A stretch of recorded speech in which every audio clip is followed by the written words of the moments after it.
வணக்கம் மக்களே, இன்னைக்கு நாம் வெள்ளைக்கறி செய்கிறதுக்கு மசாலா ரெடி பண்ணுறது எப்படின்னு பார்க்கலாம். அரை முறி தேங்காய் எடுத்துக்கோங்க.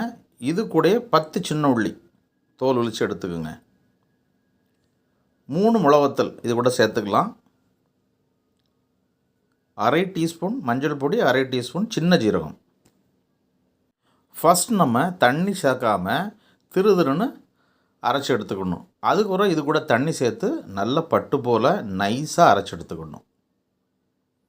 குழம்பு வைக்கிறதுனால மசாலா நைஸாக தான் இருக்கணும். தேங்காவை அப்படியே அரைச்சி நம்ம குழம்பு வைக்கிறதுனால தான் இதுக்கு பேர் வெள்ளைக்கறி. மசாலாவை கையில் எடுத்து பார்க்கும்போது தேங்காய் தட்டுப்படக்கூடாது. அந்த அளவுக்கு மசாலா நைஸாக இருக்கணும். இதே மசாலா பட் இது கூட கொஞ்சம் இன்க்ரீடியன்ட்ஸ் ஆட் ஆகும் அடிஷ்னலாக. அதை வறுத்து அரைச்சி கறி வச்சா அது பேர் வறுத்தரைச்ச மீன் கறி. வீடியோ பிடிச்சிருந்தால் லைக் பண்ணுங்கள், சேனலை சப்ஸ்கிரைப் பண்ணுங்கள்.